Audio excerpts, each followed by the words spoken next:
What's up, everybody? Welcome back to another Pitt mailbag here on the Post-Gazette Sports Now YouTube channel. I'm Noah Hiles. He's Chris Carter. We're your Pitt Panthers beat reporters here for the PG. And as always, Chris, we're here to answer their questions. Absolutely, we're here. It's another big week. Pitt got a big win over the weekend football-wise. They got stomped Friday, but there's a chance for them. Pitt basketball has stomped Friday, but Pitt basketball has a chance to rebound with a huge matchup with Michigan in the Barclays Center on Wednesday. You'll be there to cover that. Pitt football gets their last home game, senior game this upcoming weekend. But of course, we also got to talk about the Kenny Minchey situation and just the dubious situation that puts Pitt football's recruiting spot at. I guess we'll start with that one right here. Donovan, one of many people who actually asked this as soon as it broke this afternoon. I wait for the question to scroll through again on the ticker there. How significant of a loss is Kenny Minchey's decommitment to the Pitt football program? I'll let you start. You're the guy who kind of covers recruiting out of the two of us. So, I mean, weigh in. Kenny Minchey, when he committed last April, that was such a huge win. It came 2 days after Kenny Pickett was drafted by the Steelers, and it just looked like they got their new Kenny. They got their guy. They got the quarterback of the future. He'll come after next season, and it makes Keaton Slovis can just be a bridge. And this was at the time when everyone thought Keaton Slovis might be very good. Yeah. And it was like Keaton Slovis can be a bridge. When he's done with his 2 years with Pitt, then Kenny Minchey can take over, and then they can start developing the next potential Kenny Pickett. And, to hear there were reports of him, that he was going to enroll early at Pitt just last week, that it was he was going to sign his letter of intent, and he planned on doing this, and he was going to, and then the very next week, just, what, I'm out. And now there's talks of him going to Notre Dame. I think it's a very significant loss, because if they had landed Minchey and he had become the next big Pitt quarterback, it would have at least laid a track to okay, this is when we can next expect the next time that Pitt's passing offense will be, really, really good in the ACC, or at least give Pat Narduzzi a chance to develop another guy. But now this guy's gone, and yes, there's still a slight chance that he could return on his decommitment. That has happened in college sports, but I consider it highly unlikely. Reportedly, it seems like this guy's being recruited heavily by Notre Dame. Yep. If Notre Dame's knocking on my door and I see Pitt's offense right now, why would I pass up on Notre Dame, where a chance to be on a national stage every week and a chance to go to the college football playoff because they have multiple times? Yeah, I couldn't agree more with that last part. Just the Notre Dame brand. It's one of the biggest brands in sports, not just college football, just in general. I mean, they have a whole television contract with one network, with one of the three major networks. It's just Notre Dame football, and while you could make the argument, I mean, if you look, Pitt quarterbacks have been more successful at the pro level than Notre Dame quarterbacks, really. But overall, still, it's probably a better offense for him to play in. I think that Notre Dame's coach is probably someone a little bit more young and exciting who Minchey might relate to. But even if he doesn't go to Notre Dame, I mean, I think that, based on what he saw this fall from Pitt's offense, he probably got discouraged and decided to consider other options. And I want to point this out there. I think it is fine to make that presumption. It's fine to say that that there's an obvious potential connection there, but that's not 100%. Yeah, there's nothing certain about that. We don't know for sure if it has anything to do with Frank Signetti or handing off the ball to Israel Bonaconda all the times. For all we know, Kenny Minchey played it was known as a pro style quarterback. He could be used to running the ball in high school. But still, you look at the timing again, signing right after Kenny Pickett gets drafted, with the sense of man, that could be what a Pitt quarterback, being a Pitt quarterback gets me. And then after 11 weeks of seeing what, being what a new Pitt quarterback has had, there's good reason to draw a line between those 2 points. But I just want to make sure everyone understands we're not saying that's definitely we're not reporting that. And honestly, my whole take on this whole thing is, I get it. I mean, this is the highest rated quarterback commit, if you want to call it that, because he's not committed anymore. Right. One-time commit that Narduzzi's had in his time here, but still, it's Pitt's had high recruited quarterbacks before, and they didn't turn out well. I think Sinceri was a pretty highly rated recruit, and I know that wasn't under Narduzzi's tenure, but he wasn't very good in college. I'll just say that. I'll come out and say that. Chad Wojtek was, I think, a 5-star, if not a 5-star, a pretty high 4-star, a top 100 player in the country. He came in, and I don't think he started more than 4 or 5 games. So there, everyone expected this guy to be the next Kenny Pickett, and that's great.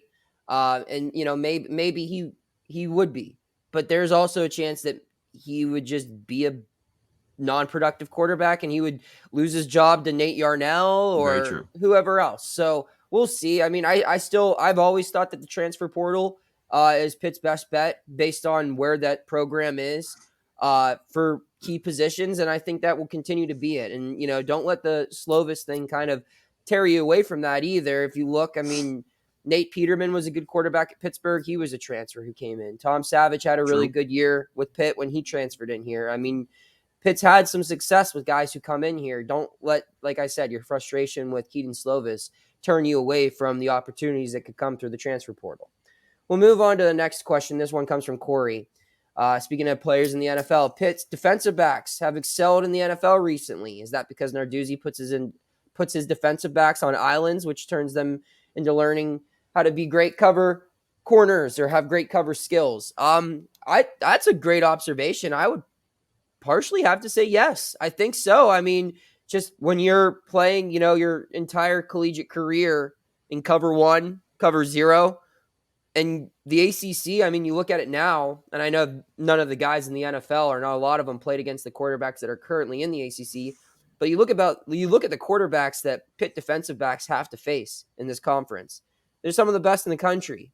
And you could say that even, in the last 5-10 years, just with guys like Deshaun Watson, Trubisky was in the ACC, and, he's an NFL quarterback, Sam Howell. Like there's been a lot of talented quarterbacks, receivers in this, and they've been tested. And I think that based upon what Narduzzi does ask these guys, they're prepared for situations that are familiar to the next level. Would you agree with that, Chris? No, absolutely. That's what I've said for a while.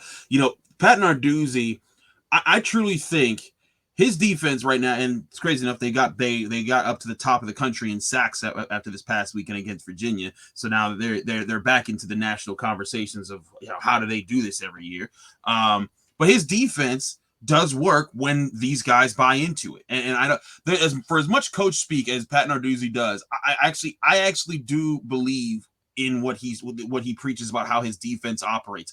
I don't think it's the smartest defense. I think that there's times you could pull out of it and mix it up. But in his defense, when his guys buy in, just be aggressive, they might take a couple blows in the chin, but they're going to get back up and they're going to come swinging haymakers. And that Pitt defense has hit with some haymakers over the past few seasons. They've been in the top 3 in the country the last 3 seasons in sacks. They're back in the number 1. And that all stems from trusting those defensive backs to play on islands, play quarters coverage where each of them just have a quarter of the field, or zero coverage, cover 1, like you said, leaving these guys on islands, just say, hey, you're out there by yourself. Go fight, go win. And, we saw that this weekend. MJ Devonshire and Marquise Williams, both of them pick sixes to start the game. It doesn't make them passive. It makes them still aggressive if they have the talent. And what I think it does is it pulls the talent out of these guys. Jason Pinnock was a guy who was kind of, average for a while. But then over this time with Pitt, he showed to be like a decent cornerback for them and a guy that you couldn't just pick on every game. And then a guy that turned into, well, he's actually a pretty good cornerback for them. And then when he had a really good combine, the Jets were like, you know what? Let's make him an addition in the NFL draft. Look at Damari Mathis. He's actually doing very well for the Broncos right now. If you look at his passer rating as far as what he's allowed so far this year when being in there, it breeds good, aggressive guys in the secondary. I think this is a good observation by Corey, and I think that it's a really good sign for the future of Pitt football. Heck, look at the Vikings-Bills game this weekend. You had Dane Jackson, you had DeMar Hamlin, but you also had Jake O'Neal, Patrick Jones. There are things about this program that they are getting right, despite the turmoil with stuff like Kenny Minchey. And one last thing to add on this before we move on. I mean, if you look at all these defensive backs Pitt has in the NFL, none of them are physical specimens. Right. Pinnock, Dane Jackson, Mathis. I mean, all these guys, even you go further back to like Maddox. Yeah, Avonte Matt. Yep. He's like, I'm bigger than him, and not really, but like I'm not too far. I get what you're saying. But like the thing is that they're they're testing well in combines and pro days, yes, but it's their form, it's their technique, and Absolutely. it's the mentality that's instilled in them through being a defensive back at Pitt and having to play so much man to man that prepares them for the next level. So yeah, they're not these guys who come out of LSU Right. they're not Sauce Gardner. Yeah. He's They're not an not LSU guy, 6'3" and run a but full yeah, flat. they're not right. Like they're just solid football players because of the scheme. So I also want to point this out. If Pat Narduzzi ever were to get one or two guys like that could live on the outside, I think it would make his defense nigh unstoppable. Like Pitt has Darrelle Revis, and that's as good as a cornerback recruit you may ever get in your program. Good as corner you could ever get. Exactly, really. That's what I'm saying. But imagine if they had MJ Devonshire has the return skills, and he's had those numbers this year. But imagine they got a prospect from freshman year till junior year, because frankly, a guy like that would not last to his senior year. But imagine Pitt brought a guy like that or two in at the same time, and how they really lived on islands, and you couldn't win down the sidelines. They probably win a game like Tennessee. They probably beat more teams in that situation because the passing offense can't get going. And again, it allows Pat Narduzzi's scheme, which is all about stopping the run and hitting the quarterback all game long. It allows that to flourish. I think if they could hit on one or two of those super recruits, they've hit on decent recruits, good recruits even. But if they get some some 5-star guys to that category, it would change up the entire complexity of that defense. Well, one thing that could help with that would be through NIL, which goes to our next question, which comes from Craig. Is there any estimate as to where Pitt football is for NIL contracts in recruiting compared to other ACC teams? Chris, you actually wrote a story on this a couple weeks ago. I'll let you start with this one. Yes. So my story was about how Dunkin' Donuts got involved with Pitt athletes and trying to give them, it was their first major national brand to be like, hey, we'll put our money behind Pitt athletes. And it was cool because it got Pitt athletes something. Now I will say, it wasn't groundbreaking and didn't get them tens of thousands of dollars a night. Then it got them like $750 or something like that in store credit, and then free donuts that they got to bring to their teammates throughout the year. But at the same time, it was something. And I think it was a sort of just cracking of that seal of just saying what, this might be a thing that we can pull off right now. A lot of the NIL deals that Pitt's getting right now are all local companies that are here, that have relations, that have ties to the university or just have ties to the area, that are just what, we could chip in and have this happen. Jordan Addison had NIL deals while here. Kalijah Cansey has NIL deals. Raina Hill has NIL deals on top of the Dunkin' Donuts. So there are deals like that. Servassier Dennis has NIL money. But I think that Pitt is learning how to combat in these situations, because it's also important to note, Noah, Pitt actually can't, quote unquote, combat, because Pitt can't line these up for them. There's no, Heather Light can't be like, hey, UPMC, we got this, and this, yeah. Right. You come over here and sponsor this kid. No, all Pitt can do is talk to these kids about how to best manage the situation. And then they can't even make the connection between these two companies. They got to do that. And then the players have to get the agents that go out and get these kind of deals themselves. But what a lot of these universities are doing, and I'm not saying anything that's not talked about regularly, is they are making the connections behind closed doors, and we just don't get to report about it because it's not official. They have boosters. Right. Exactly. This is going to happen, and it's just part of it. Is Pitt on the level of major programs? No. ACC programs, not like Clemson, but maybe other ACC level programs, like other Louisville. Coastal Division teams. Yeah, exactly. Pretty much. Programs that aren't super programs in the ACC. I can see Pitt hanging with them. The question is, can they get the big dogs, a couple big dogs, to come in and help them bring in those 5-star guys? And that's what it's all about, really. I mean, I don't know where they stand. If I had to guess based upon what deals Pitt players currently have compared to others, they're probably near the bottom. I mean, in the grand scheme of college football and where they want to be. I mean, I don't think they're any different than the Virginias or, the Georgia Techs or the NC States. But if you're Pitt, you don't want to be associated with those. You want to be competing with the Florida States, the North Carolinas, the Clemsons. And in order to do that, you've got to really rally the fan base, and you've got to find people who are willing to pony up and get you a superstar. And once one comes in through an NIL opportunity, the rest are going to come. I mean, I'm pretty sure, West Virginia landed one of the biggest recruits in this area, Gallagher, and I think NIL had something to do with that. And you just look at those opportunities. Pitt's got to make that happen. You've got to get big players through this new way to do so. And that comes from alumni and boosters stepping up a little bit more. And so Absolutely. I'm sure they have a plan for it. It's just we've yet to see it really come to fruition just yet. But it's still very early on. It's all going to keep changing. So switch over to basketball now. Robert wants to know, how good do you guys think John Hugley will be in his first week back on the court? I'll start with this. I don't expect much. I mean, he's a good player. Don't get me wrong. But, I mean, the guy just got his knee out of a knee brace like 7 days ago. In his first game back, he's going against an All-American 7-footer from Michigan. Yeah. So I would be No shocked if easy he. task. Yeah, I'd be shocked if Hugley played more than 10 minutes in either game. Maybe a little more against either Arizona State or VCU, but I do think Capel's going to ease him in because in reality, this Michigan game, they're not expected to win it. And the VCU, Arizona State, I think they'll probably end up playing Arizona State. I think they're a little worse than VCU, but whoever they play, I mean, this non-conference stuff, it's good for a resume, but they're going to have chances to win in Vanderbilt and at Northwestern where they can get Power 5 wins on the road in non-conference play when they're at full health. I don't expect them to rush him back. Jeff's not that kind of coach. He cares about his players, and he wants them to be healthy, and he's got to look at Hugley as a long-term thing because they need him when they get to ACC play. You look at some of the big men in this conference, Carter. They're going to need him for Armando Bacot twice this year. Oh, yeah. And those games mean a little bit more than Wednesday against Michigan. They just do. So, I could see him maybe, best case scenario, he gives you 10 and 8. And that would be great if he did. But I think just his presence and having a fourth big, I think he will start, but allowing Fetty to come off the bench and maybe using the Twins by choice rather out of necessity will make a difference. But I don't expect him to have a huge impact just yet. What about you?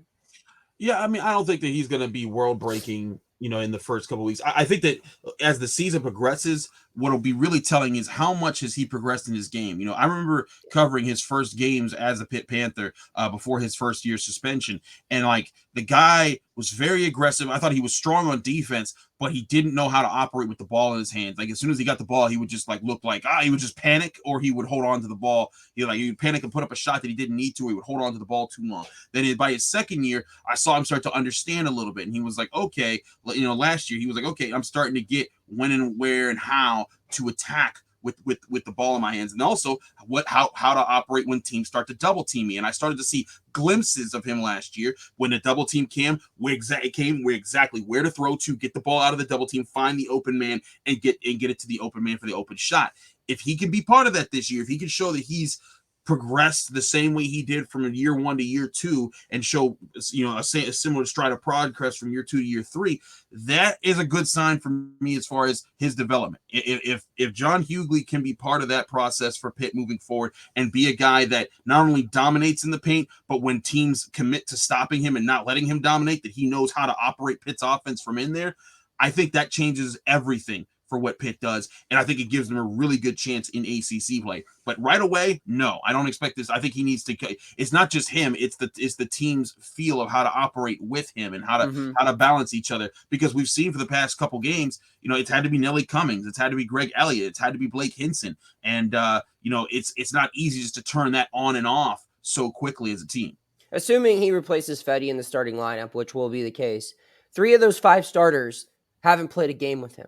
Yeah. Not a scrimmage or anything. Nelly Cummings has never played a game with him. Blake Hinson's never played a game with him. Nope. And Greg Elliott's never played a game with him. Nope. So, I mean, they've got to build that chemistry.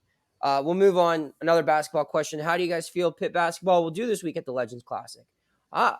First things first, I know Noah Hiles is going to have a great time at the Legends Classic. Can't wait to go to Brooklyn. But me personally, I will say this. If they can walk out of Brooklyn with 1 win, either against Michigan or whoever they play in the second game, that's tremendous for Pitt. If they can head into their next game, which is Sunday, with a 2-2 record, that's big. To take at least 1 win, because Arizona State, I don't think Arizona State's a very good basketball team this year. And VCU's a mid-major, but that's an established mid-major from the Atlantic 10, which is a really good conference. So if they can win that second game, that's big progress. I'm not optimistic about them facing Michigan, though. What about you, Chris? Yeah, I mean Michigan, they're a top program almost every year, and Juwan Howard does a heck of a job recruiting. I don't expect them to win that game. I do think they could win the second game I do because too. that'll be their chance to say, okay, they responded to adversity the last two games. Let's bounce back. And I do get the sense I like the leadership on this team. I like the way that these guys like the way that they've talked to us. And this is coming from a person who's covered Pitt basketball the last couple seasons. I saw Xavier Johnson, I saw Justin Champagnie, I saw last year with Hugley and Burton and Fede Odekale. I mean, I don't think that there's the same moxie of guys here. I think that Nelly knows how to hold up a team a little bit differently. I think Jamarius was always a really good piece to have, but I think Jamarius knows he's not the guy. He's part of it, and he welcomes Nelly Cummings him and Nelly Cummings have both said about each other. And I think Blake Hinson's a playmaker who can feed off of that success, as is Greg Elliott. And I think if John Hugley can be there, you have a system that can run off those guys. And then you're talking about Federico coming off the bench. You're talking about the Twins not having to fulfill that next big body role, and now maybe they could be worked in on wings more often to kind of use their length in different situations. I think that's where you're coming from. And then Nike Sabande, less pressure on him. There's depth on this team. I think that's the biggest thing that they need. It didn't work out for them against West Virginia, but I think it could work out for them against VCU or Arizona State. Again, Michigan, if they pull that off, it's already win of the year category. It's Jeff Capel's best win. Yeah, aside from maybe the win against North Carolina last year. And the win against Duke in 2020. Granted, that was the Duke stunk that year. Duke stunk that year. They weren't going to make the tournament that year. But still, that was Pitt beat Duke in their own house. And yeah, no, I still think beating Michigan on a neutral site. Okay, I agree. And it'd be on a national stage. On a national stage when Michigan's ranked. Right. Yeah, like that's Jeff Capel's best win probably. One last thing too on this. Don't judge Pitt on their performance Friday when it comes to facing other Power 5 programs. West Virginia is just a nightmare matchup for where Pitt was, where the way they, Bob Huggins' press defense and tempo and ability to force mistakes with a backcourt that had only played 2 games together and just with no depth in the front court. That was a nightmare matchup. I'm not making excuses. Pitt still got to figure out a way to just not turn the basketball over, which they clearly couldn't do. And they didn't make 1 3 in the whole second half, and that hurt them as well. But I think if they played that again, it would be a lot closer, and I think that Pitt matches up better against other opponents than West Virginia. We'll go to our final question now, and Sean, we've been doing this for like 5 weeks. I can't believe we haven't got this already, but Sean said Pitt's new victory heights, or is Pitt's new victory heights a sign that one day it will have a football stadium on campus? Sean? No, it ain't happening. Where do you want to build this? Is my question. Because it takes Chris 3 years to get from his apartment, which is in the city, to anywhere on campus, and it takes me just as long too. There's construction everywhere. You can only put so many things on that damn hill. You got to tear something down, I guess. Yeah. But if they abandoned all the soccer fields and baseball fields and all that stuff in the Peterson Event Center, get rid of all that stuff again. But that was the whole reason they got rid of it. It's like you know what? We'll use Heinz Field now, Acrisure Stadium, and we'll be able to build all these other programs. And look at the success it's brought. You have volleyball doing well in the field house. You have baseball being relevant. You have soccer being relevant in both men and women's. You're seeing other programs flourish for the university, and I think that's great. And again, and that's why Victory Heights is going to be a thing. Right. And I think because these other programs are doing well. Exactly. And they want to invest in that. And here's the other thing. I think that there's a bit of a misnomer about having a stadium on campus. Like, oh, back in the day when Pitt had a stadium on campus, everyone just went there all the time. They went there because Pitt won.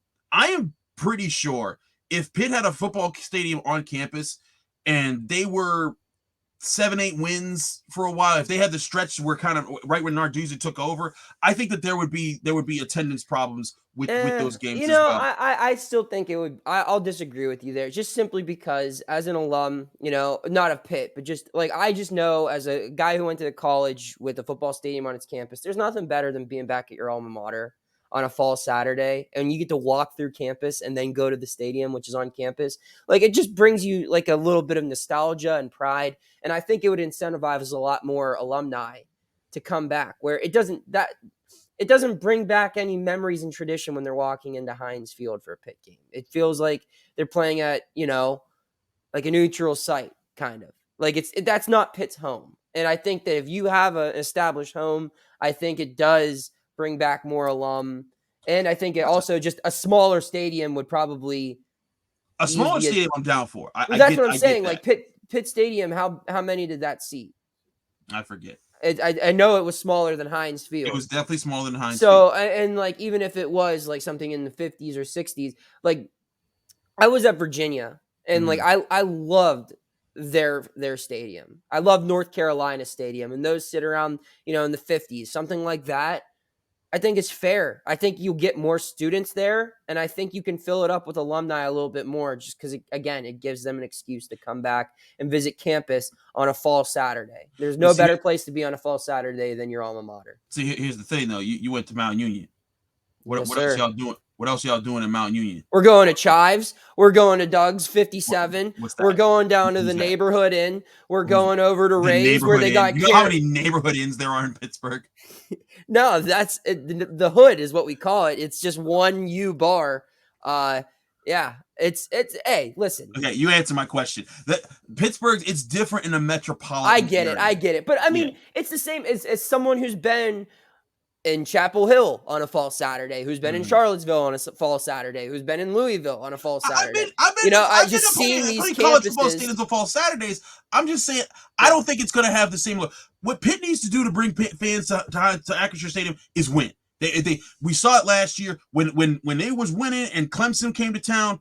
Pitt fans showed up. When there was hype around the beginning part of this stadium, Pitt fans showed up. When they cooled off, Pitt fans are like, I ain't feeling this, and they were kind of like, we're not with that. And again, that's not to besmirch Pitt fans. I just think it's a different situation. A lot of teams in a lot of metropolitan areas, major, not Columbus. It's not the same. Not Miami, Boston College. Yeah, they struggle all have with this the same all the problem. time. Unless they are winning. Yeah, UCLA, USC, yes, it's the same thing. So I get that's it. Not a dig on Pitt fans. It's just, I think that this is a different circumstance that Pitt's going through. And again, back to the answer to the original question as far as the stadium. Like you said, there ain't nowhere to put it. And even if you put it somewhere, it would take 3 years to get there. I left my house an hour and a half before Pitt versus West Virginia. It took me an hour to get from Squirrel Hill to the OC lot. That should be a 12-minute drive easily. Yeah, and like it 4 was miles.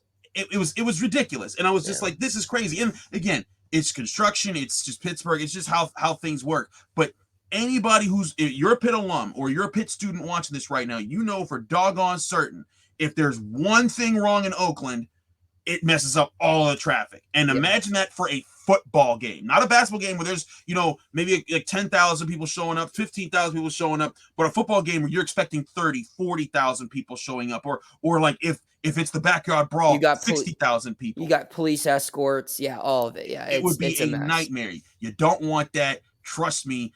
It's fine at Acrisure Stadium. It's a cool view. It's nice. They're going to make it work. If Pitt starts winning again, you'll start showing up. I would love to see it personally. I just don't know how it happens until they'd have to take down, like we said, like everything that they've built there. It would just have to just be the football stadium. But I do think they'd benefit from it. We can agree to disagree there. Chris, any final thoughts? Just that Noah's wrong. They didn't play. I'm not. Yeah, it won't be the first or last time. No, but in all seriousness, I think to touch back on what we've said about the Kenny Minchey stuff and the future of Pitt football right now.